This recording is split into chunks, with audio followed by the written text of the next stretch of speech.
आप सभी मित्रों को नमस्कार। साथियों, इन दिनों हम लोग कवि, गद्यकार और अनुवादक अनामिका जी पर एकाग्र का आयोजन कर रहे हैं। इस एकाग्र की आज 5वीं कड़ी है और इस कड़ी में हमारे साथ लेखक, अनुवादक रेखा सेठी जी जुड़ी हुई हैं। वे आज अनामिका अनामिका जी की कविताओं की क्या विशेषताएं हैं, इस पर अपनी बात रखेंगी। उनके वक्तव्य का शीर्षक है अनामिका की कविता बराबरी के हक में। हम कुछ देर में ही अपने गेस्ट स्पीकर को मंच पर लाएंगे।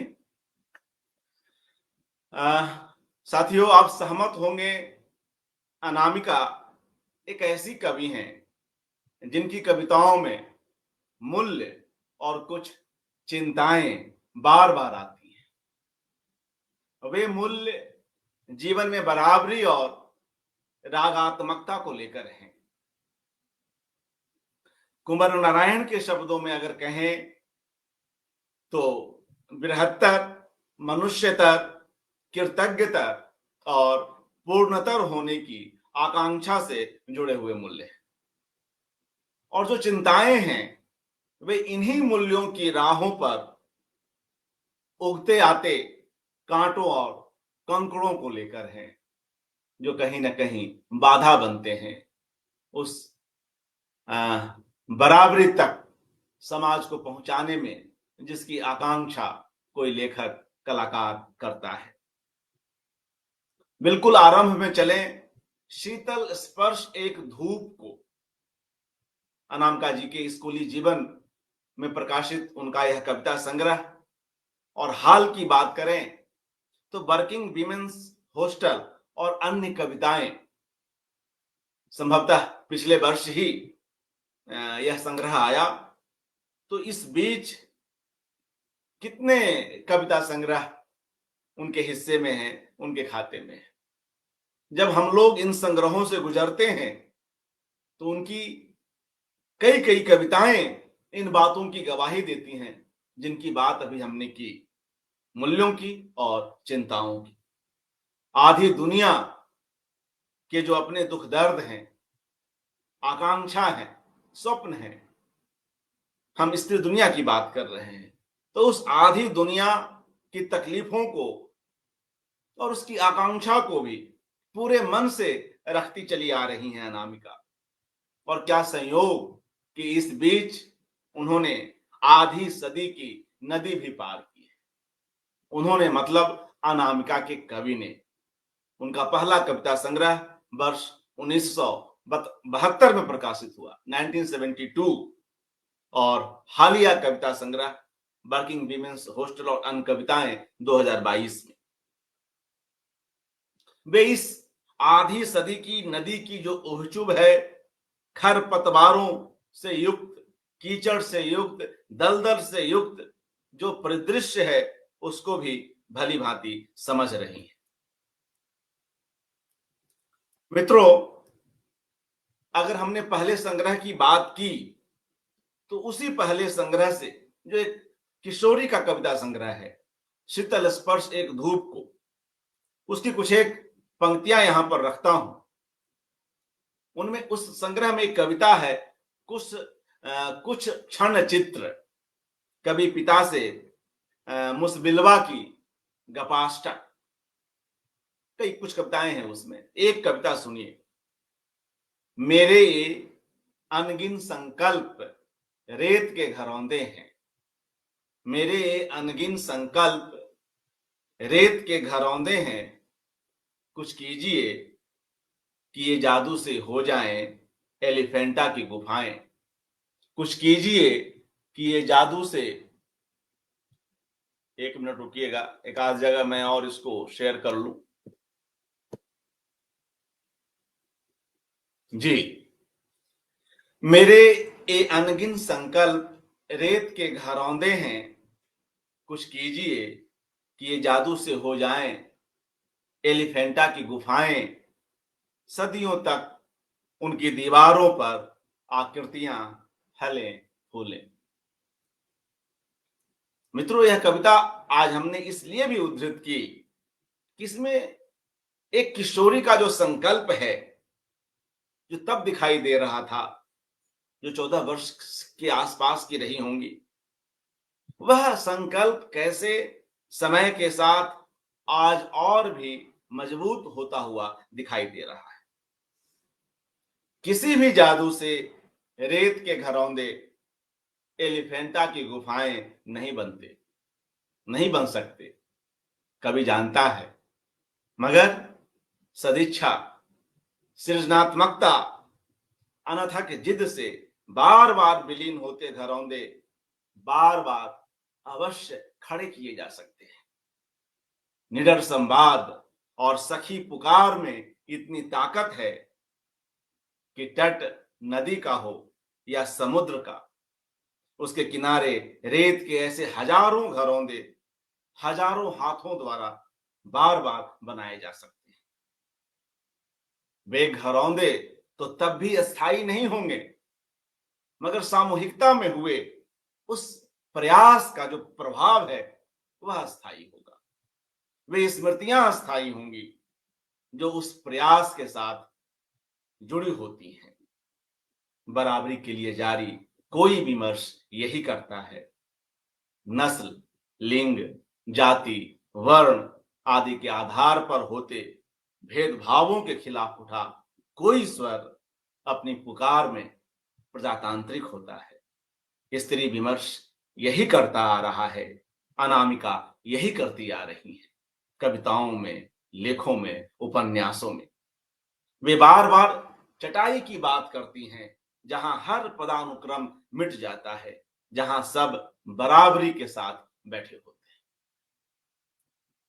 मित्रों, हम लोग अपने स्पीकर के पास चलते हैं, रेखा सेठी जी के पास चलते हैं, मगर उसके पूर्व जब हमने अनामिका जी के पहले संग्रह की बात की, तो उनके नवीनतम संग्रह वर्किंग विमेन्स हॉस्टल और अन्य कविताएं से भी कुछ एक पंक्तियां सुन लें। उससे वह जो संकल्प उस किशोरी का है वह आज किस तरह से है, क्या उस प्रयास से कुछ हुआ, कुछ हासिल हुआ, इसको स्वयं कवि की भाषा में सुन लेते हैं। अनामिका अपनी एक कविता में लिखती हैं, सुनाता हूं उसका एक अंश, तलाशी कविता है इसी नए कविता संग्रह से। बस हम उस स्वर, उस संकल्प को इन 50 वर्षों के भीतर देखकर, रखकर, देखकर चलने की कोशिश कर रहे हैं। हाँ, तो वह एक इसी यह जो उनका जो शीर्षक है तलाशी कविता, तो इससे वह अंश सुन लीजिए। वे एक जगह लिख रही हैं इसी कविता में, अपनी कलम से लगातार खोद रही हूं तब से काल कोठरी में सुरंग, कहीं एक पत्थर तो हटा है सूत बराबर ही, पर कहीं एक रास्ता बना तो है। कभी कभी आती है उससे हल्की रोशनी, कभी कभी उस पार से दौड़ी आती है हवा, ओस नहाई घास लांघती हुई। और यह जो एक स्वर है, कहीं ना कहीं उस प्रयास का जो एक स्वयं में जो एक ऑब्जर्वेशन है, मूल्यांकन है कविता के शिल्प में, उसको हमने देखा। रेखा सेठी मित्रों एक ऐसी शख्सियत है जो बड़ी ही सादगी के साथ मगर घोर तल्लीनता के साथ अपना काम करती आ रही है। अनामिका जी के साथ उनका जुड़ाव काफी लंबा है, सुदीर्घ है। तो आज के इस वक्तव्य में वे स्वयं अनामिका जी की कविताओं में बराबरी का मूल्य किस तरह से आता है और किन चुनौतियों को रचनाकार उठाता रहा है अपनी कविताओं में, अपने उपन्यासों में, अपने विमर्शों में, इन सब पर बात करेंगी। मगर मुख्य जो केंद्र बिंदु होगा रेखा सेठी जी के वक्तव्य का, वह अनामिका जी की कविताओं। आइए पास चलते हैं। जी रेखा सेठी जी, नमस्कार, हार्दिक नमस्कार, नमस्कार। सभी सुनने वालों को बहुत-बहुत नमस्कार और अर्पण जी का बहुत आभार कि उन्होंने मुझे अनामिका जी पर बात करने का ये अवसर दिया। निश्चित रूप से एक पाठक होने के नाते, आलोचक होने के नाते, अनामिका जी की कविताओं के साथ, अनामिका जी के साथ स्वयं मेरा एक बहुत गहरा बहनापे का संबंध है, बड़ी बहन जैसा। तो मैं आपको ले चलती हूँ उन दिनों की तरफ जब मैं एमए की छात्रा थी।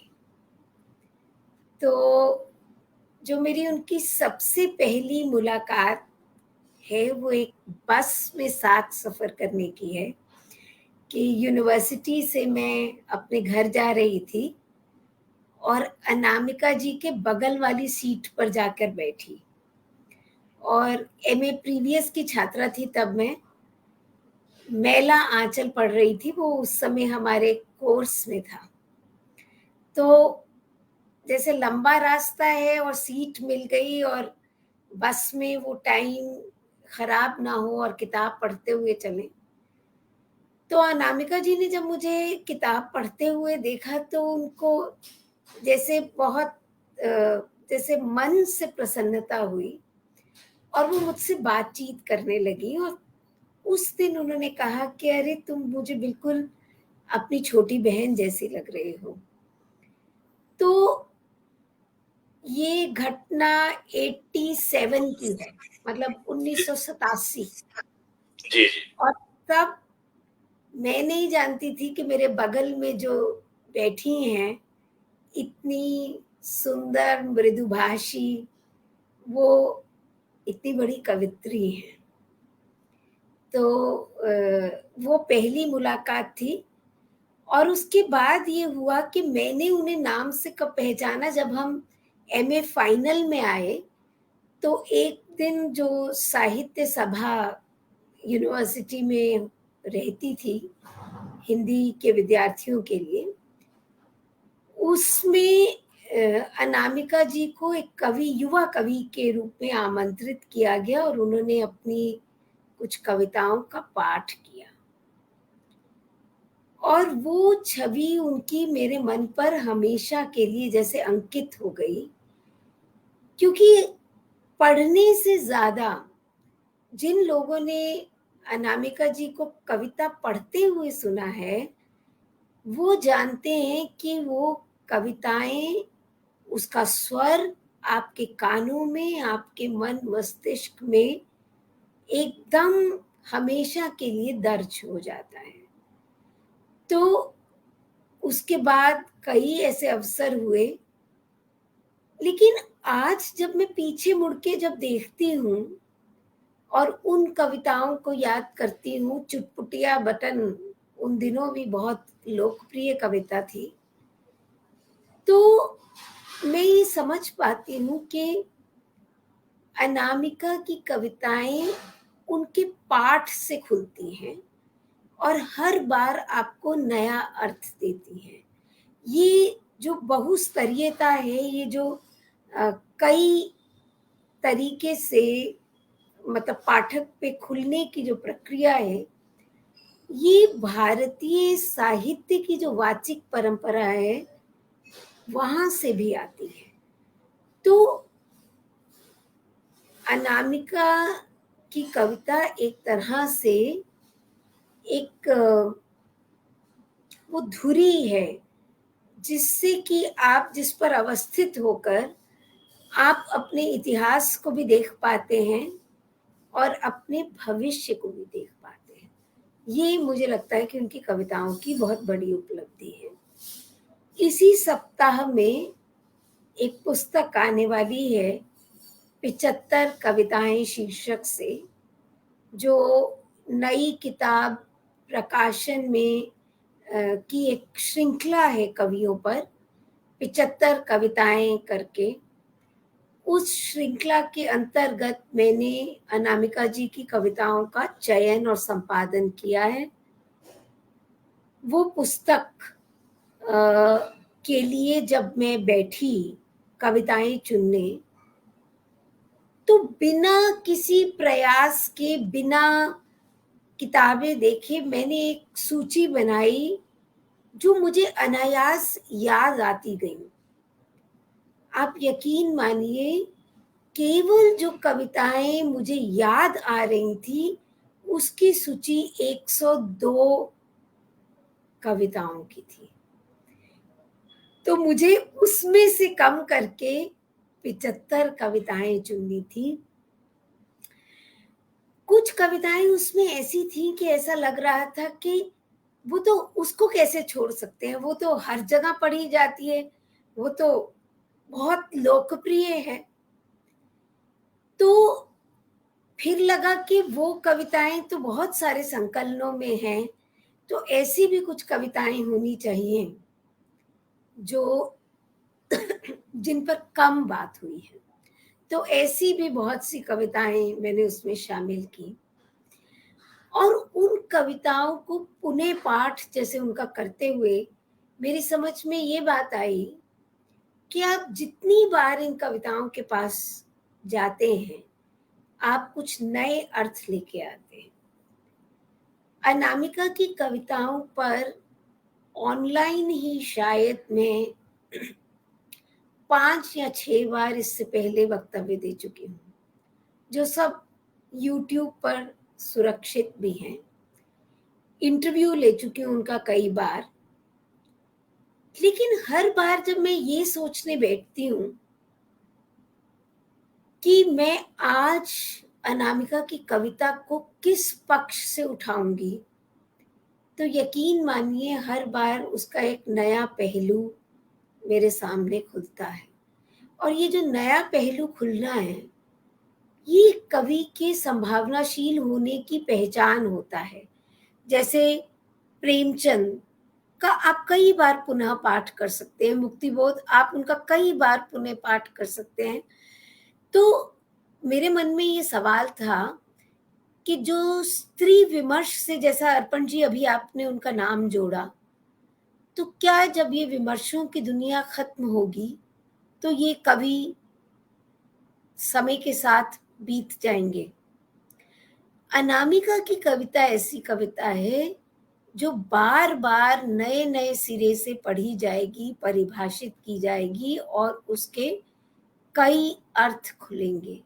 जैसे कुछ समय पहले जब ये कविताएं आई थी, तो स्त्रियां, दरवाजा, बेजगह, मुझे लगता है कि हमारी पूरी पीढ़ी की जैसे पसंदीदा कविताओं में से थी। सब उन पर बात करना चाहते थे, उन पर चर्चा करना चाहते थे, उन्हीं अ, उन्हीं को उद्धृत करते थे। लेकिन आप देखिए कि जब आज आपने मुझसे पूछा कि मैं किस विषय पर बात करना चाहूंगी, तो मुझे एक बार फिर चुटपुटिया बटन याद आई, और मुझे ये कविता पर बहुत चर्चाएं हुई इसकी भाषा के कारण। लेकिन उसके भीतर का जो दर्शन है, जो बराबरी का दर्शन है, मुझे उस पर ये कविता याद आई।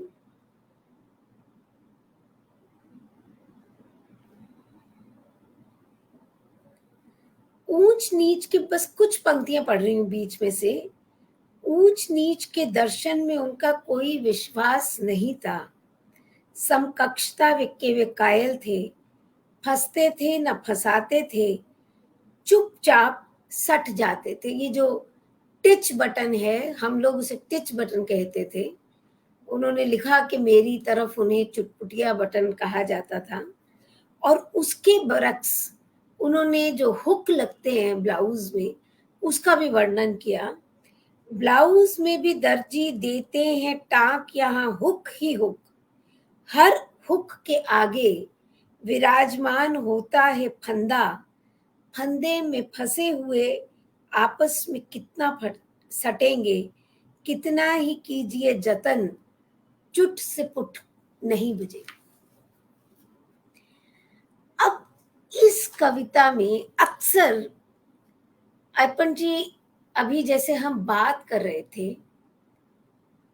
एक आलोचक होने के नाते मैं मानती हूँ कि 2 बातों की तरफ मेरा ख़ास ध्यान जाता है। एक तो ये कि हिंदी आलोचना में ऐसा लगता है कभी-कभी कि हमने पहले से तय कर लिया है कि ये कवि या ये कविता किस पक्ष की है और हम उसे केवल उसी नज़रिए से पढ़ते रहते हैं।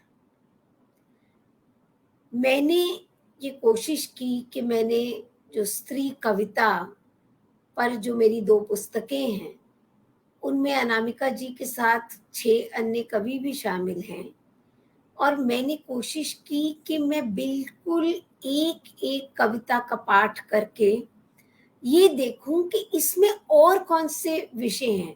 जैसे अनामिका को आलोचना ने कुछ नाम दिए, जैसे स्त्रीवादी कविता, स्त्री विमर्श के कवि जो उसके साथ उठी, और दूसरा कि उनकी कविता में विद्रोह को कभी रेखांकित नहीं किया गया।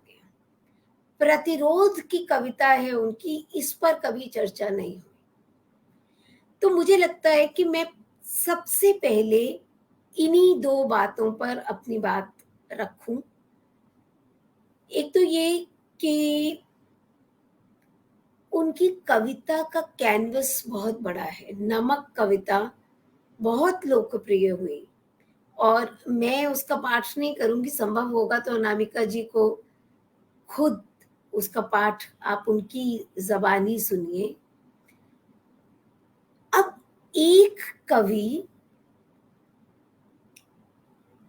उसकी कविता में अगर स्त्रियाँ हैं, तो वो कौन-सी स्त्रियाँ हैं? वो क्या कहती हैं? और वो समाज की तस्वीर कैसे बदलना चाहती हैं? एक कविता होती है जो हो रहा है, उसका वर्णन करके ज्यों का त्यों आपके सामने रख देती है। लेकिन अनामिका की कविता ऐसी नहीं है।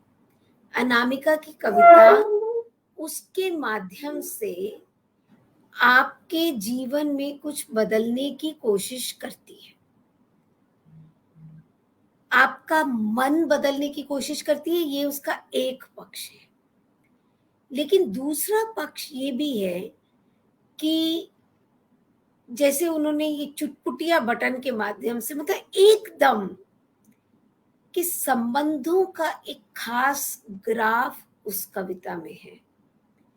2 चीज़ें जो ठेठ भारतीय दृष्टि से जुड़ी हुई हैं कि भारत में अगर आप स्त्री विमर्श की बात करना चाहें या स्त्री के मन की बात करना चाहें, विमर्श को आप थोड़ी देर के लिए भूल भी जाएं,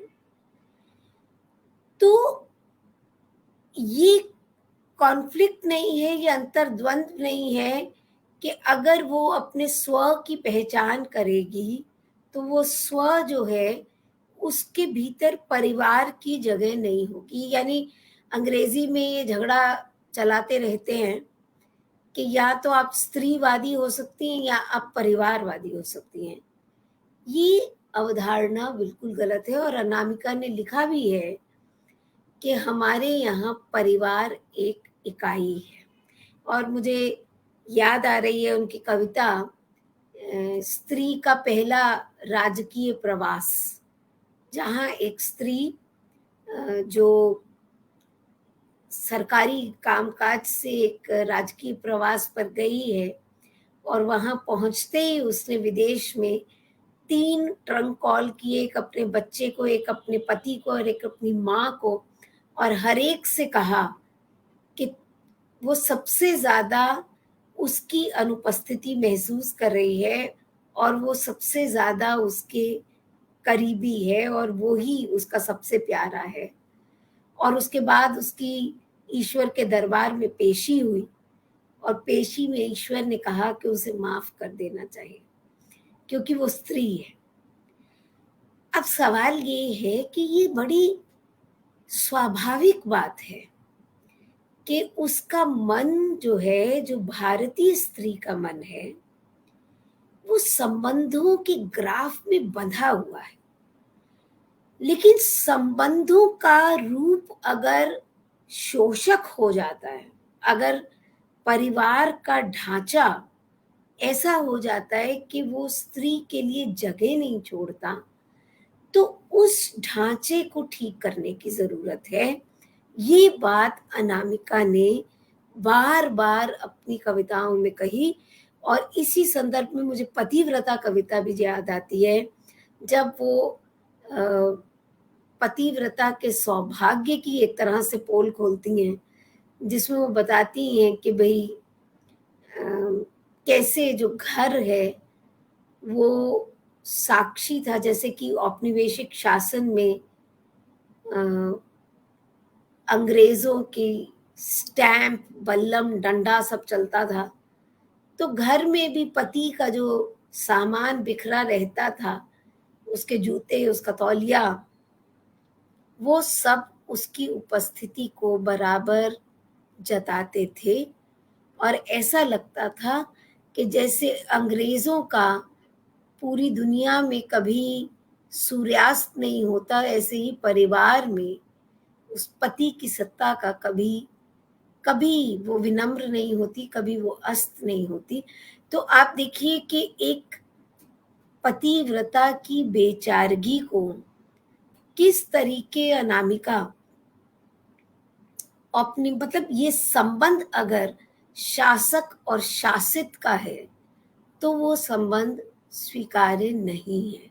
उसको पूरी कविता के अक्सर 2 या 3 हिस्से नज़र आते हैं। इस कविता के भी 3 हिस्से हैं, स्त्रियाँ कविता में भी 3 हिस्से हैं कि पहला वर्णन करती हैं जो स्थिति है, दूसरा स्त्री अपना मन तय कर लेती है और वो तय कर लेती है गांधी की कहानी किसी ने उन औरतों को सुना दी, तो सविनय अवज्ञा का जो भाव है वो लेकर और वो उस शासन के विरोध में उपस्थित हो गई।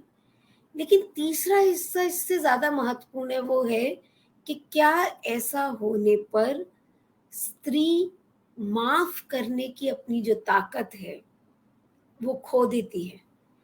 अंतिम हिस्से में वो उस पुरुष को माफ़ कर देती है। अब इसी कविता को आप टोकरी में दिगंत में प्रकाशित आम्रपाली पर ले जाइए, जहाँ बुद्ध आम्रपाली से कहते हैं कि सब कुछ खत्म हो जाएगा, बस क्या बचेगा? करुणा। तो अनामिका ने करुणा के मूल्य को, बहुत हल्की सी डोर है लेकिन कस के पकड़ा हुआ है, उसमें कोई अविश्वास नहीं, कोई।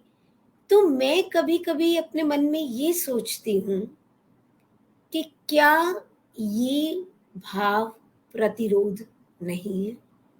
कैसे आलोचना की शैलियाँ विद्रोह की कविता चुनती हैं?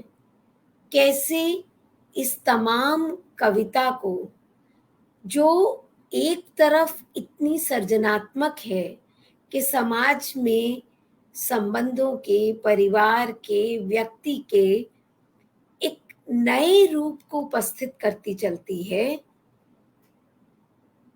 वो कविता शायद सबसे बड़े विद्रोह की कविता है, क्योंकि वो आपसे नैतिक साहस की मांग करती है, ठीक वैसा ही साहस जो हमारे सामाजिक राजनीतिक जीवन की आधारभूमि रहा, जो गांधी का जो मूल्य है अहिंसात्मक विरोध का, उसको एक मशाल की तरह पकड़े हुए आगे चल रहा है। दूसरी बात जो मैं कहना चाह रही थी कि भारतीय परिवार में क्यों हम परिवार को इतना महत्व दे रहे हैं? क्योंकि वो केवल न्यूक्लियर फैमिली का परिवार नहीं होता।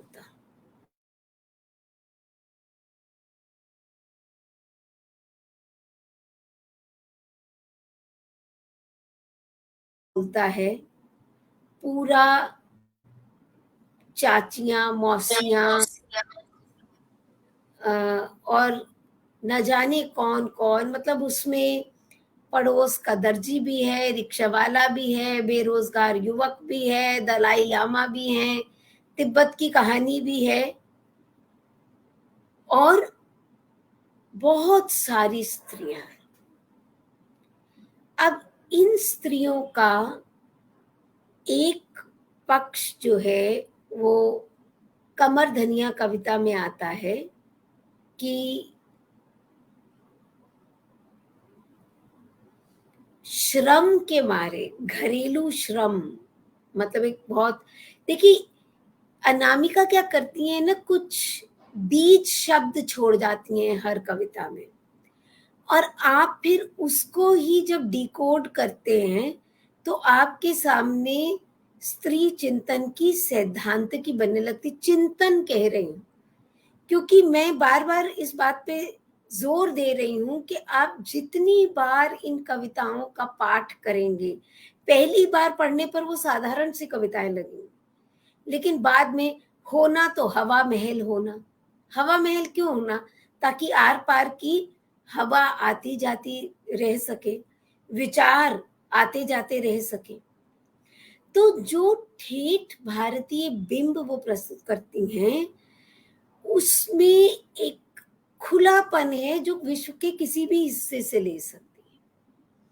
तो जो बात मैं कह रही थी कि कमर धनिया कविता में एक तरफ तो वो ये कह रही हैं कि श्रम के मारे जिन औरतों की कमर टूट रही है, उनकी भी होती है कमर धनिया, लेकिन ये कमर धनी क्यों बंधी रहती है कि वो एक सामूहिकता में, चाहे धान कूटना है, चाहे कोई और करना है, सब औरतें साथ होती हैं।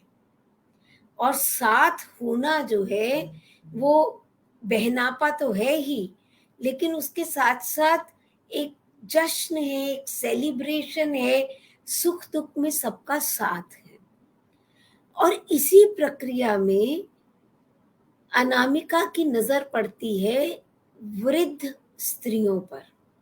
उनकी एक कविता है, वृद्धाएं धरती का नमक है। बहुत साल पहले भीष्म साहनी ने चीफ की दावत लिखी थी, जिसमें कि आधुनिक बेटे को ये नहीं पता कि वो माँ का क्या करे, और घर के फालतू सामान के साथ ये सोचा जा रहा है कि माँ को कहाँ छिपा दिया जाए। मुझे लगता है कि कविता में पहली बात ये है कि वृद्ध स्त्रियों को लेकर शायद ही कोई कविताएं लिखी गई हैं अनामिका के अलावा। मुश्किल से आपको इक्का दुक्का कुछ कविताएं मिलेंगी।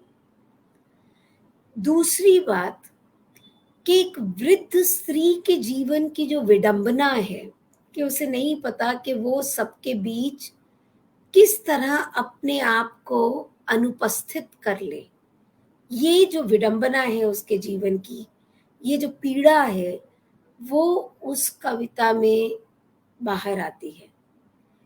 तीसरा पक्ष ऐसी वृद्धाओं की परिवार में जो उपयोगिता है उस पर भी टिप्पणी करता था। यह एक ही कविता कई बिंब बनाती है और वृद्ध स्त्रियों के जीवन की जो स्थिति है उसको उजागर करती है। अब यहाँ एक सवाल और है, जब हम बार बार स्त्री विमर्श की बात करते हैं तो उसमें कौन कौन स्त्रियां हैं ये भी इम्पोर्टेंट है कि क्या उसे हम तमाम स्त्रियों का प्रतिनिधित्व बनाते हैं। अनामिका ऐसा कर पाती है। वहां भामती की बेटियां भी हैं। भामती की बेटियां, हम सब शायद भामती की बेटियां हैं जो अपने जीवन का इतिहास खुद रच रही हैं, अपने कलम की ताकत से, वो ही हमारे लिए एक सशक्तिकरण है। वहाँ रत्नावली भी है, वहाँ नमक कविता में वो औरतें भी हैं जिनके चेहरों का नमक उनको भारी पड़ता है। अमरूद बेचने वाली मुनिया भी है, वृद्धाएँ भी हैं। मतलब इतना बड़ा कैनवस है, आयरन बालाएँ भी हैं। तो एक तरह से अगर आपके मन की मिट्टी तरल है और आप अनामिका की कविताओं का पाठ करते रहते हैं, अपने मन में दोहराते रहते हैं, तो वो कई अर्थों में आपके सामने खुलती रहती है। सबसे बड़ी ताकत अनामिका की है बिंब। जो बिंब वो रचती हैं, वो अलग-अलग मुक्तिबोध कहा करते थे कि कविता कैसे बनती है। तो इसके लिए उन्होंने पूरा, मुझे लगता है कि हम थ्योरी कहने से बहुत बचते हैं, सैद्धांतिकी कहने से, और अक्सर जो ऐसी बातें रहती हैं, उनमें हम कभी अ, आग्रह नहीं करते उसको थियराइज़ करने का। लेकिन मुक्तिबोध ने नई कविता का आत्मसंघर्ष लिख के कविता की निर्माण प्रक्रिया के बारे में फैंटेसी के 3 क्षणों पर बात करके कविता की एक पूरी सैद्धांतिकी निर्मित की। तो उसमें वो ज्ञानात्मक संवेदना की बात करते हैं, ज्ञानात्मक संवेदना के जैसे हमें कुछ और चाहिए था। उसमें वो कहते हैं कि भीतर हो भाव तरल, मतलब उसके भीतर ठीक-ठीक पंक्तियाँ एग्ज़ैक्टली नहीं याद आ रही, लेकिन उसका आशय यही था कि भीतर भाव गीला हो, लेकिन उसका बाह्य जो रूप है वो वज्र की तरह कठोर होना चाहिए। अनामिका की कविता में भी जो संवेदना है, जो भावना है, वो भावुकता नहीं है, वो ज्ञान से संतुलित होने वाली संवेदना है। और वो ज्ञान तरह-तरह के सूत्रों से आता है, इतिहास से, मिथक से, पुराकथाओं से, उपनिषदों से, संस्कृत साहित्य की परंपरा से, और फिर जो है वो नवीन हो जाता है। जैसे इतिहास को लेकर वो कहेंगी कि मैं उससे टकरा गई, मैं उसकी कक्षा में ही थी, पर लगता है वो मुझे पहचान नहीं पाया। तो एक बहुत आम घटना है कि किसी की कक्षा में होना मतलब सहपाठी होना, लेकिन उस कक्षा को, उस शब्द को उन्होंने किस तरह इस्तेमाल किया, उसको और अधिक आशय दिए इतिहास की कक्षा कहकर, कि मैं उसकी कक्षा में थी लेकिन आज वो मुझे पहचान नहीं पाया। तो मुझे ये लगता है कि अनामिका की कविता को पढ़ने के लिए एक तो ये है कि हर एक जो उसे पढ़ता है वो ये महसूस कर पाता है कि वो अनामिका को जानता है, बहुत अच्छे से जानता है, उसका बड़ा अंतरंग रिश्ता है उनके साथ, और उसको उनकी सारी कविताएँ उसकी पूरी लयात्मकता के साथ याद रहती हैं। लेकिन दूसरी ट्रेनिंग ये है कि आप उन कविताओं में जो कविता रचने की प्रक्रिया है, क्या आप उस तक पहुँच पाते हैं या नहीं? जैसे कविता रचने की प्रक्रिया में ये क्यों कह रही हूँ कि जैसे दलाई लामा कविता है, तो आप देखेंगे कि अधिकांश कविताओं में ये 3 स्टेप्स जो हैं वो घटित होते हैं। पहले उन्होंने देखा दलाई लामा भाषण दे रहे हैं। अब हिज होलीनेस दलाई लामा का भाषण, आप अभिभूत हो जाते हैं कि उनकी उपस्थिति मात्र से। लेकिन अनामिका का ध्यान उसी प्रक्रिया में वहाँ पर लगे वैक्सीनेशन के निशान पर जाता है और वो कहती हैं कि अच्छा, जिसको हम इतने ऊँचे पेडेस्टल पर रख के सोच रहे थे, यानी वो कभी हमारे तुम्हारे जैसा एक साधारण बच्चा रहा होगा। उसने कभी दूध पिलाई उठाकर खुद दूध पिया होगा, हाथ से नाक पोंछा होगा, मतलब जो बच्चे करते हैं फिर वो उसके एक-एक बिंब प्रस्तुत करती जाती है। और कविता का अंत कहाँ होता है? आप क्या सोचते हैं तिब्बत के बारे में? अब आप अंतिम पंक्ति को पहले पढ़ें और फिर उसको डिकोड करना शुरू करें, तो पूरी कविता का अर्थ बदल जाता है। तो अ, मुझे ये लगता है कि ये उस कविता को बड़ा करता है। और जो बात मैं कह रही थी कि हमने तो उनकी कविताओं में बाकी चीज़ों पर ध्यान दिया ही नहीं। अनामिका एक तरह से जो काम युग प्रवर्तक कवि करता है, वो काम उन्होंने अपने कथ्य से भी किया और अपनी भाषा से भी किया। जैसे मैंने दलाई लामा कविता का आपको एक उदाहरण दिया कि किस तरह वो पूरी बात ही बदल जाती है, पूरी उनकी जो कहने की का सवाल था, जो उनका बताने का सवाल था, वो सारा उसमें बदल जाता है। भाषा, जैसे अभी मैंने चुटपुटिया बटन पढ़ी, नमस्कार 2064, बुध आप मार्क्स को ट्रंक कॉल कर लें। मतलब बीच-बीच में ऐसे शब्द, ऐसे वाक्य, ऐसे पदबंध आएँगे कि आप नहीं समझ पाएँगे कि आप इसकी व्याख्या कैसे कर रहे हैं। तो जो दिखने में सीधी-सादी पंक्ति होती है,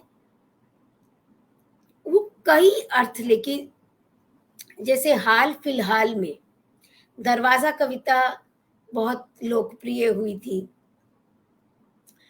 कि जिसमें मतलब ये कहा गया कि मैं एक दरवाज़ा थी, जितना पीटा गया उतना खुलती गई। ये कविता व्यक्ति और व्यवस्था के संबंध पर भी उतनी ही लागू होती है, क्योंकि हर मनुष्य जो उससे गुज़र रहा है, जो व्यवस्था के उत्पीड़न को झेल रहा है, जो व्यवस्था द्वारा दमित किया जा रहा है, शोषित किया जा रहा है, उसकी स्थिति दरवाज़े की ही है। और अनामिका की कविता की एक और ख़ास बात जो मैं इस समय कहना चाहूँगी कि अ, कि ये जो पंक्ति मैंने अभी आपसे कही कि मैं एक दरवाज़ा थी, जितना पीटा गया उतनी खुलती गई, तो ये व्यक्ति का जो व्यवस्था के प्रति विद्रोह है, उसकी कविता बन जाती है। दूसरा बिंदु ये है कि अनामिका ने कभी भी स्त्री बनाम पुरुष जैसा जो प्रतिस्पर्धात्मक माहौल है, उसकी हामी नहीं भरी।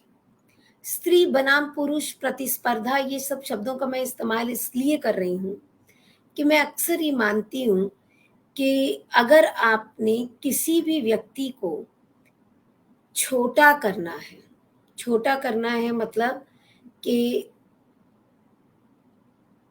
आपको लगे कि मतलब आप उससे किस तरह की लड़ाई लड़ेंगे, तो कोशिश यही होनी चाहिए कि आप अपने काम से अपनी जो रेखा है, अपने महत्व की जो रेखा है, उसको इतना बढ़ा दें कि दूसरी रेखा जो समाज ने खींच रखी है, वो छोटी पड़ जाए। अनामिका ने अपनी कविताओं में यही किया। कि स्त्रियों को उन्होंने इस तरह प्रस्तुत किया, उनकी अदम्य जिजीविषा को, उनकी ताकत को, कि ये स्पष्ट होने लगा कि वो जो नियम कानून उसके लिए बनाए गए थे, वो उससे कहीं आगे निकल गई है, वो कहीं ऊंचे उठ गई है और अब उसकी उड़ान को कोई नहीं रोक पाएगा। दूसरी बात जो मैंने सामुदायिकता की कही थी, उसी में एक और बात जोड़ना चाहूंगी कि अभी आपने वर्किंग विमेन्स हॉस्टल तथा अन्य कविताओं की बात की। टोकरी में, दिगंत में पूरी थेरियों की, मतलब अलग अलग थेरियों, जो मन की हमारी वृत्तियां हैं उनको उन्होंने थेरियों के रूप में परिकल्पित किया। एक हिस्सा उन तमाम कविताओं का है, दूसरा हिस्सा मुजफ्फरपुर से चलने वाली जो लड़कियां हैं उन पर रची कविताओं का है, जो वैशाली एक्सप्रेस के माध्यम से बड़े शहरों में पहुंचती हैं और फिर यहाँ अपने लिए एक अलग दुनिया बनाती हैं, अपने पढ़ाई लिखाई के दम पर, अपने साहस के दम पर। तो ये सब कुछ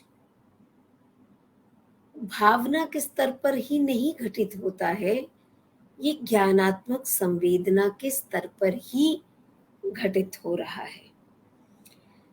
तो मुझे लगता है कि और बहुत सी बातें हैं, मतलब पूरी जो उनकी कविता रचने की प्रक्रिया है, जो जो उनके स्रोत हैं, मतलब जो आधार सामग्री बनते हैं, जिसके आधार पर कविता रची जाती है, तो ऐसी बहुत सारी चीज़ें उसमें हमें मिल जाएगी। मगर एक चीज़ का ख्याल रखिए, मैं बार बार इस बात को दोहरा रही हूँ कि जब स्त्री विमर्श शुरू हुआ तो दो बातों की तरफ बहुत ध्यान गया। एक तो पितृसत्ता था, पितृसत्ता विरोध, पितृसत्ता का विरोध। मतलब ठीक है, पितृसत्ता एक तरह से ऑपरेट करती है और उसका विरोध, लेकिन एक और बात है कि जब हम स्त्री चिंतन की बात करते हैं तो वो स्त्री चिंतन केवल किसी और ताकत को रेफरेंस पॉइंट बनाकर बहुत दूर तक नहीं जा सकता। तो पितृसत्ता और उसके दुश्वारियों की बात करते हुए भी मेरी नजर में स्त्री चिंतन में जो ज्यादा महत्वपूर्ण है वो स्त्रियों की अपनी उपलब्धियों की बात करना है। हमारे को फोकस में पुरुष को नहीं लाना, स्त्री को लाना है। तो अनामिका ने ये काम किया कि बड़े विट और ह्यूमर के साथ कि वो बात कहती हैं, पर ऐसे कहती हैं कि भाई आपको चुभे भी नहीं, लेकिन दंश उसका आपके भीतर रह जाए, गड़ जाए, आप समझ पाए। तो ये उन्होंने किया कि केवल उसको रेफरेंस बना के नहीं लिखा। एक और चीज जो मैं कहना चाहती हूँ कि एक बहुत बड़ा समुदाय है जिससे उनकी बातचीत चलती रहती है, जिसे वो कहती हैं कि मैंने दर्द की स्वरलिपियां सीखी। यानी भाषाएं कई हो सकती हैं, लेकिन सबसे बड़ी भाषा कौन सी है? सबसे बड़ी भाषा दूसरे का दर्द समझने की है। और अनामिका ने ये बहुत सारी कविताओं में व्यापक जन समुदाय को चुना और अ, मैं कहूँगी कि उनको कविता के केंद्र में उपस्थित किया और उसके बारे में अपनी बात कही और साथ-साथ उससे एक साझेदारी भी की, चाहे वो कूड़ा बीनते बच्चे हों, रिक्शा वाला हो। तो यानी एक भाषा जो संप्रेषण की भाषा होती है, वो प्रेम और करुणा की भाषा होती है। तो जब ये कहा जाता है कि मैंने फलाने का दर्द समझ लिया, तो ये बात बड़ी बात होती है क्योंकि दर्द समझना अगर आपके भीतर वो करुणा है तभी आप वो समझ सकते हैं। तो ये कुछ बातें थी जो मुझे लगा कि मैं अनामिका की कविता के विषय में कहूँ और जिस तरह उनकी कविताओं को पढ़ा जाता है, उससे एक अतिरिक्त आयाम जिसकी ज़रूरत है इस्तेमाल करने की, जिसे रीडिंग स्ट्रैटेजी कह सकते हैं, पाठ करने की एक पद्धति कह सकते हैं, उसमें आपका लोक साहित्य पढ़ने की जो शैली होती है वो भी शामिल हो जाती है। आपकी अ, जिसे हाई ट्रेडिशन कहते हैं मतलब साहित्य की वो परंपरा जो मान लो शेक्सपियर की है, वेदों की है, ऋषिकाओं की है, उपनिषदों की है, उस सब को भी इन कविताओं में पढ़ा जा सकता है। तो उस सब को समकालीन बनाना, आज के समय, आज की स्त्री के संघर्ष से जोड़ना, ये सब अ, अनामिका की कविता को बहुत विशिष्ट बनाता है। मुझे लगता है कि ये सब बातें मैंने आपसे की। अब अर्पण जी यदि आप कुछ सवाल करना चाहें या जो लोग जुड़े हुए हैं वो कुछ सवाल करना चाहें तो हम उस पर बात कर सकते हैं और या फिर हम 1-2 अपनी पसंदीदा कविताओं का पाठ कर सकते हैं।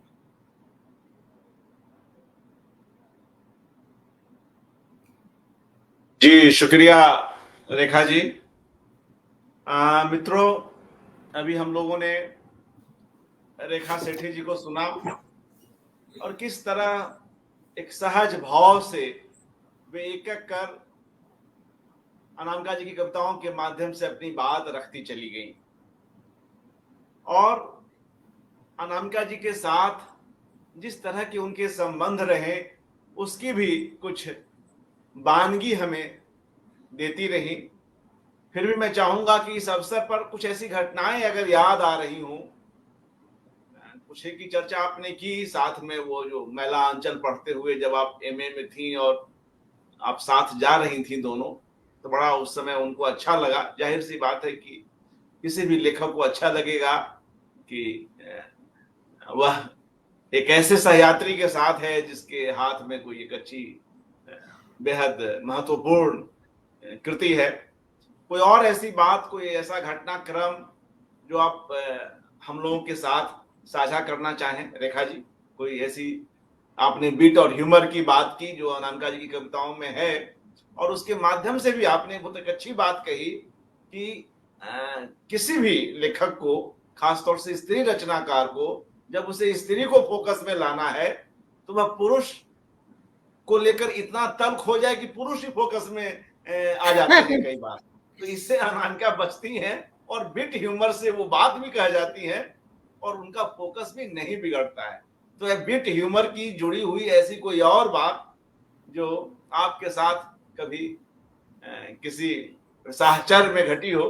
जी रेखा जी। अरे अनामिका जी के साथ जो आपका संबंध है ना, मतलब मुझे लगता है कि सिर्फ ये बात मेरी नहीं है, ये शायद जितने भी लोग उन्हें जानते हैं वो ये महसूस करते होंगे कि जो मैंने आपसे कविता पढ़ी कि मतलब औरत का पहला राजकीय प्रवास और वो कि उसने उसको कहा कि तो अनामिका को जब आप जानने लगते हैं तो वो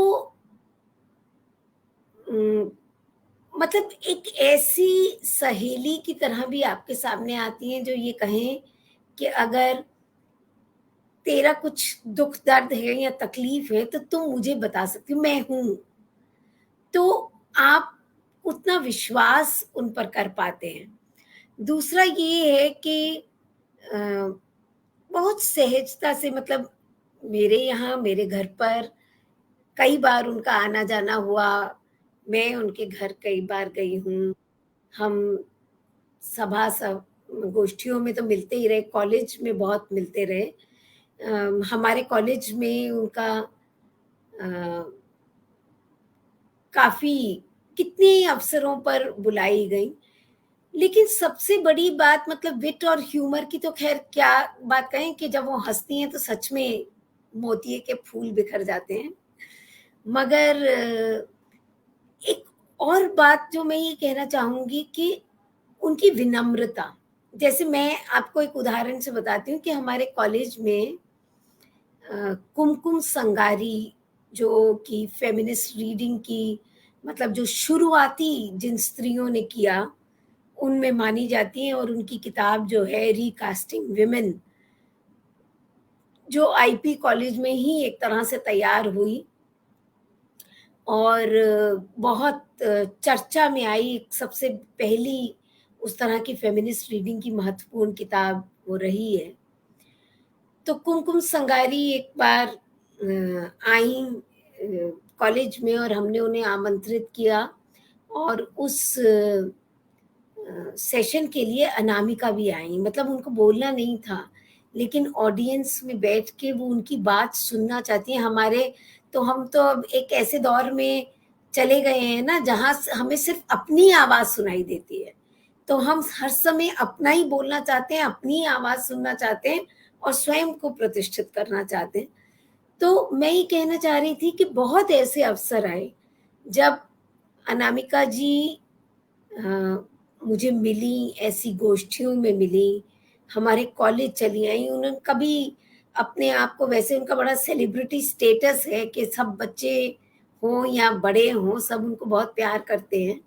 लेकिन उन्होंने कभी अपने आप को उस रूप में नहीं लिया, और जितने सहज भाव से वो जुड़ जाती हैं, चाहे वो विद्यार्थी हों, चाहे हम लोग हों, चाहे मतलब मुझे लगता है कि जितनी भी मेरी पीढ़ी की या हमारे बाद आने वाली पीढ़ी की हैं, कभी-कभी कुछ किसी के बारे में कहें कि अरे उसने ये नहीं किया, तो अनामिका जी बहुत हल्के से बताती हैं कि पता है वो इससे गुज़र रही थी, इसलिए ऐसा हो गया होगा, मैं उसे कह दूँगी, उसका ध्यान रखना, उसको थोड़ा। तो मतलब ये सिर्फ़ आम्रपाली कहे कि रह जाएगी करुणा वाला मामला नहीं है ना। ये आपने उस पूरी करुणा को, उस पूरे बहनापे को इंटरनलाइज़ कर लिया है, और वो आप अपने साथ लिए चलते हैं, ये इम्पोर्टेंट है। दूसरा, तो आप कह रहे हैं क्या घर गृहस्थी में हमारी मतलब रेसिपी बाँट लेने को, अ, खाने में क्या बनाएँगे, इसको अ, क्या पहनना पसंद करेंगे, इसको लेके ऐसी छोटी-मोटी बातें होती रहती रही हैं बच्चों को लेकर। मतलब सब अच्छा-अच्छा हो रहा है, पर मैं ये ज़रूर कहना चाहती हूँ कि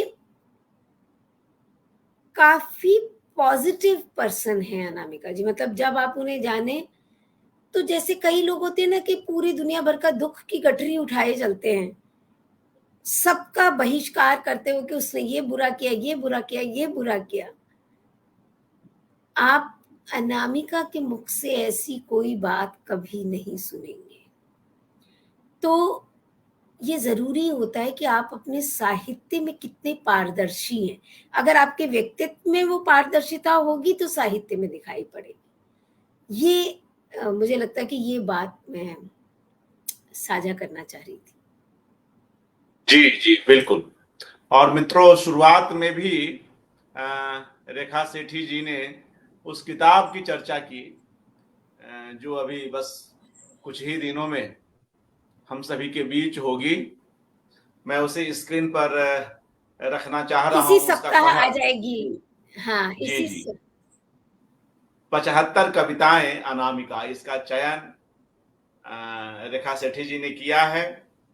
और जिस तरह से वे बतला रही थी कि उन्हें 100 से ऊपर उनकी कविताएं ऐसे ही याद रही, और अंत में यह छांटना मुश्किल हुआ कि किसे रखें और किसे न रखें। कई चर्चित कविताएं आई हैं और कई नहीं भी आई हैं, क्योंकि रेखा जी को यह भी लगा कि जिन पर बात कम हुई हो किसी भी कारण से, उन्हें भी इस संग्रह में रखा जाए। और मुझे लगता है यह अच्छा ही निर्णय है। कोई और ऐसी बात इस संग्रह से जुड़ी हुई रेखा जी जो आप कहना चाहें? 75 कविताएं, कितना समय लगा और क्या इसकी प्रक्रिया रही? कुछ और शुरू में कुछ बातें की आपने, कोई और ऐसी बात जो याद आ रही हो? झटपट हो गया अर्पण जी, इतनी जल्दी कोई किताब हुई नहीं जितनी जल्दी ये किताब हुई है। वाह क्योंकि वाह। मतलब एक बार जब सूची बनी और सारी किताबें लेके एक दिन बैठे तो बस मतलब प्रकाशक का भी को भी साधुवाद देना चाहिए कि मैंने उनसे कहा और उन्होंने अपने ऑफिस से किसी को भेज दिया और मैंने जैसे सूची दी, उन्होंने तुरंत वो किताबों से वो कागज़ मतलब वो पेज निकाल के फटाफट फ़ोटोकॉपी करके, टाइप करा के और पांडुलिपि मेरे सामने रख दी कि जल्दी से आप भूमिका दे दीजिए। और भूमिका लिखने के लिए कोई मुझे बहुत अ, मेहनत करनी पड़ी। जैसे अभी मैं बोल रही थी, तो मैंने कुछ सोचा नहीं था कि मैं किस विषय पर बात करूँगी। लेकिन हाँ, मुझे ये ज़रूर लगा था कि एक और वजह से ये बात लगी थी। पिछले दिनों मैं पंजाबी की कवियत्री वनिता और उड़िया की कवियत्री पारोमिता सतपथी, उनकी कविताओं के अनुवाद कर रही थी। स्त्री से जुड़ी हुई कविताएँ थीं। और जैसे वनिता जी हमसे बड़ी हैं, अ, तो थोड़ा मतलब हमने मतलब वो हम अनामिका जी से भी बड़ी हैं थोड़ी।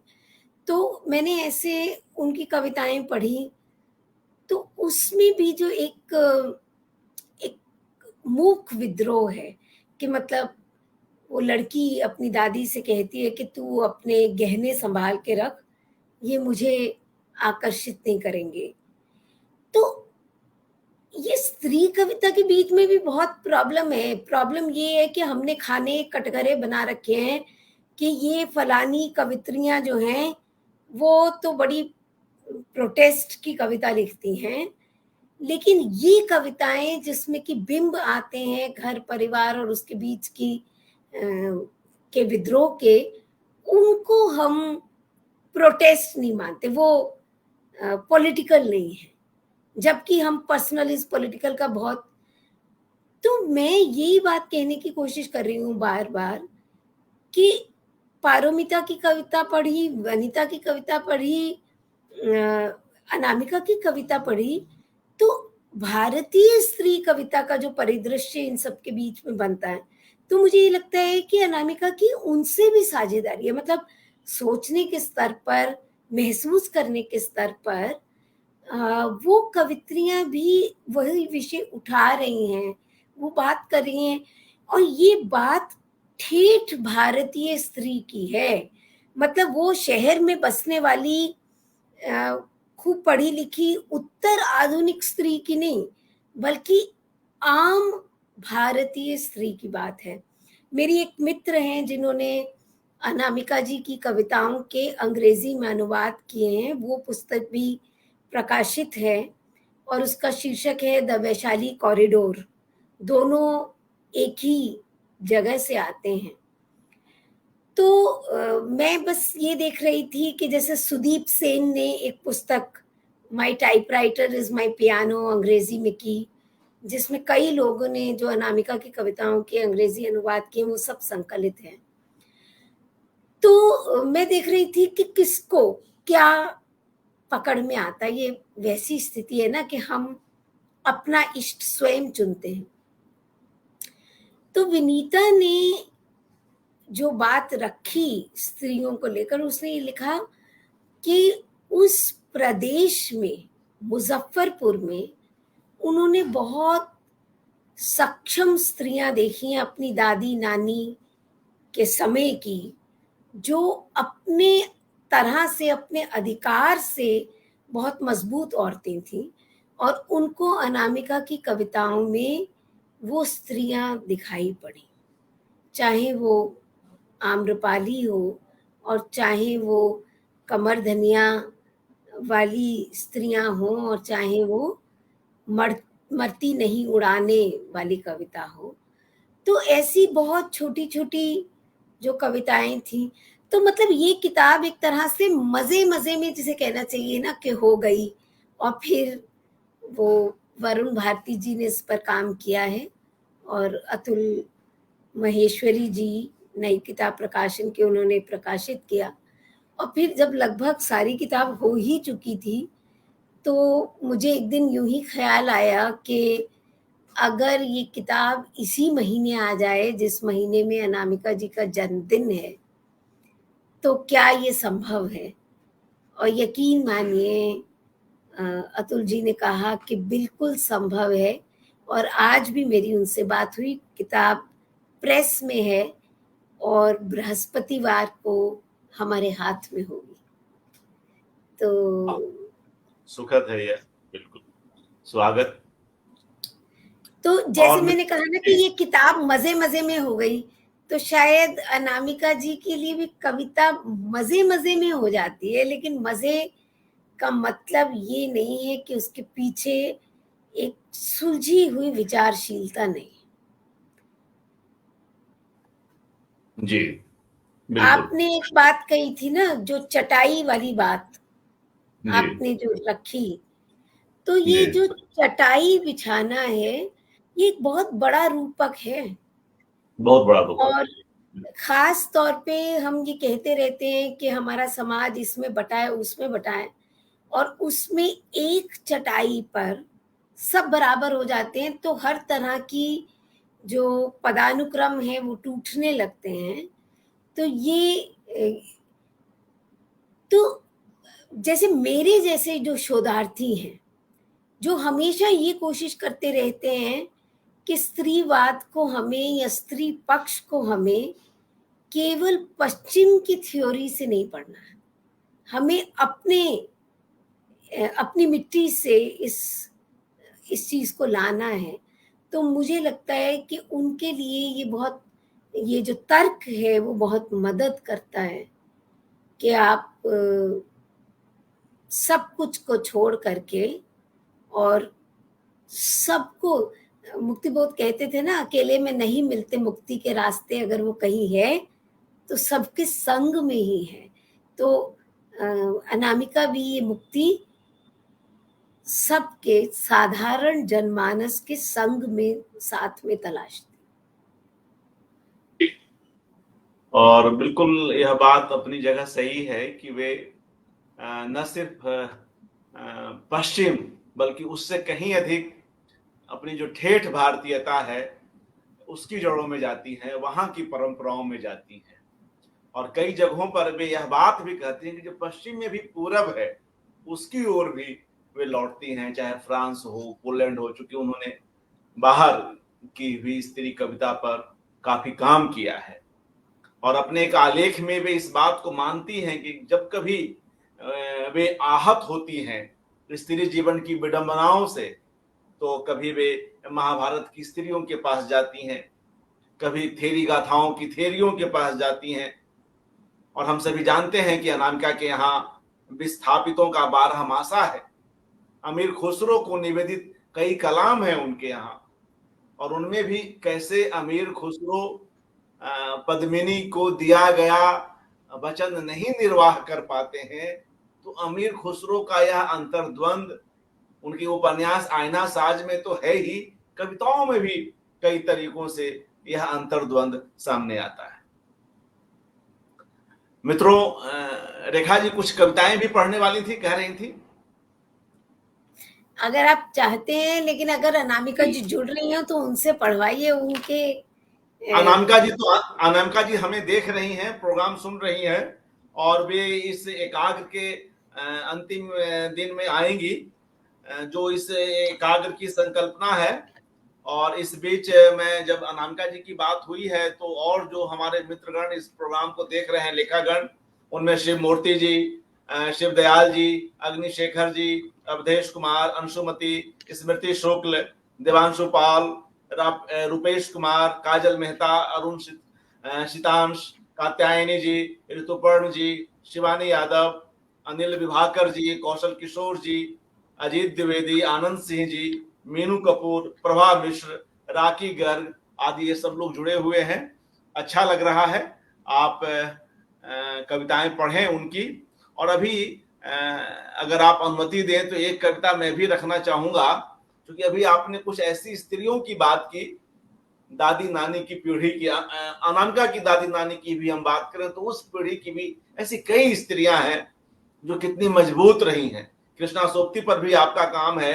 कृष्णा सोपती की मां स्वयं कितनी एक सजग महिला रही है, और ऐ लड़की जो उपन्यासिका है वह तो उनकी मां पर ही केंद्रित है। और ऐ लड़की जो जिस तरह से उनकी मां बोलती है, हम लोगों ने इस उपन्यास का मंचन भी एनएसडी में देखा है, तो वो जो एक पूरा उससे जो एक स्वर उभर कर आता है, तो ऐसे कई स्वर कृष्णा सोपती और तमाम दूसरे लेखकों लेखिकाओं के यहाँ हैं।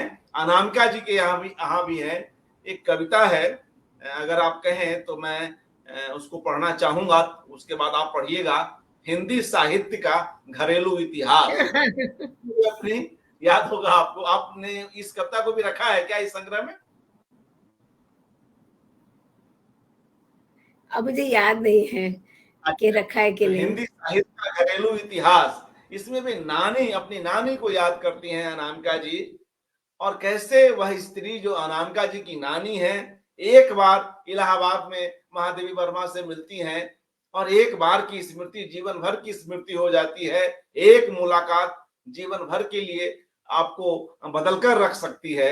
वे नानी कैसे बदलती हैं और उससे अनामिका के भीतर क्या बदलाव आता है, इसको हम देखते हैं। मित्रों, हिंदी साहित्य का घरेलू इतिहास, रेखा जी इसको पढ़ता हूं और तब तक आप छांट लें, फिर आप पढ़िएगा, फिर हम लोग कार्यक्रम को समाप्त करेंगे। हिंदी साहित्य का घरेलू इतिहास, यह कविता पानी को सब याद था कविता संग्रह में संकलित है। तो मैं चाहता हूं कि इस कविता को पढ़ते हुए हम लोग उसके कवर को भी यहाँ स्क्रीन पर रखते चलें। जी मित्रों, इसी संग्रह से यह कविता है जो मैं पढ़ रहा हूं, पानी को सब याद था। कविता है हिंदी साहित्य का घरेलू इतिहास, अनामिका। पढ़ता हूं। बहुत दूर से देखा था नानी ने प्रयाग जी में महादेवी वर्मा को। बहुत दूर से देखा था नानी ने प्रयाग जी में महादेवी वर्मा को, और तब से सोते जागते हुए उनके ही साथ रही वो। और तब से सोते जागते उनके ही साथ रही वो। उसकी भाषा में भी क्षण आई नटखट सी सविनय अवज्ञा। जो भी करवाना होता वो करवा लेती, आपा बिना खोए मीठा मुस्काती हुई। कोई रचनाकार कैसे विट का इस्तेमाल करता है, यह आसान बात नहीं, मगर इतनी मुश्किल भी नहीं। जब आपको ऐसे संस्कार अपने पूर्वजों से मिले हों, अपनी पुरखिनों से मिले हों, तो वो आपके भीतर सहज उतरता भी जाता है। जो स्केच इस कविता में अनामिका अपनी नानी का खींच रही हैं, वहां भी हम यह भाव देखते हैं। बहुत दूर से देखा था नानी ने प्रयाग जी में महादेवी वर्मा को, और तब से सोते जागते हुए उनके ही साथ रही वो। उसकी भाषा में भी क्षण आई नटखट सी सविनय अवज्ञा। जो भी करवाना होता वो करवा लेती, आपा बिना खोए मीठा मुस्काती हुई। गर्मी की छुट्टियों में भी बिठाकर पढ़ाती वो हिंदी, और अगर हम भागते तो हमें झूला झुलाती हुई कहती, सीख लो बहुत काम आएगी, खजाने का टापू है ये भी, किस्से कविताओं का खजाना। वैसे भी परदेसी भाषा बोलते हुए शतरंज खेलने का तनाव होता है, पर अपनी भाषा के आकाश में गुड़ियां उड़ा सकते हैं खुलकर।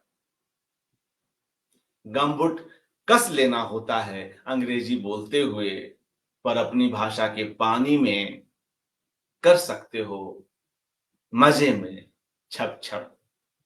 अपनी भाषा में ही मजेदार पिट्टो, गिल्ली डंडा, डेंगा पानी, खो खो जैसे अनंत खेल शब्दों से खेले थे कालिदास या शेक्सपियर, कबीर तुलसी या मीर तकी मीर। अपनी भाषा ही समझती है पीर।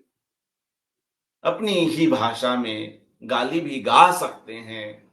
हम जानते हैं शादियों में और तिलक में गालियां दी जाती हैं, और आजकल तो फेसबुक रील ऐसी कई गालियों के खूब बने, समधी समधीन खूब बने, खूब लोकप्रिय हुए। अपनी ही भाषा में गाली भी गा सकते हैं। अपनी ही भाषा में रूठे हुओं को मना सकते हैं, कहती थी नानी। तरह तरह की जुगतें भिड़ाते हुए उसने पढ़ाए हमें धीरे धीरे। सब भक्त कवि, सूफी, फिर रीति कवि। आबाद करती गई मन में हिंदी पट्टी के सुनहरे विवाद और बाद तरह तरह के। सबसे पहले लेकिन खुसरो पढ़ाया, छाप तिलक सब छीनी रे मुंह से नैना मिलाए के। अपने ही रंग रंगलीनी रे मुंह से नैना मिलाए के। आज तक जब करती हूं कोई अनुवाद, आती हैं याद यही पंक्तियां। लगता है यही तो होता है अनुवाद में, अपने अपने रंग रंगती हुई एक दूसरे को दो भाषिक संस्कृतियां आंखें मिलाती हैं। यही समर्पण घटता है गीत गोविंद में भी। कितने रेफरेंसेज आते हैं अनामिका की कविता में। जब राधा कृष्ण के कपड़े पहन लेती है, कृष्ण राधा के होली खेला करने में अपनी हिंदी भी कभी नहीं चूकी। दूसरों को अपने रंग रंगा, दूसरों के रंग खुद भी रंगी। जैसा कि भारत के हर गली मोहल्ले में पलते थे बच्चे, ये भी पली। साझा मातृत्व मिला इसको, दादी नानी ताई मामी मौसी या बगल की बुआ का। सब लोक भाषाएं थी इसकी माएं, सबका ही दूध पिया इसने, तो ही मजबूत हुई ये हड्डियां इसकी। आवाज में आई बेगम अख्तर की जादुई ठनक, दुर्गा खोटे की रोबीली बनक, और स्नेहिल भी बहुत निकली। सब भगनी भाषाओं के घर वो आई गई।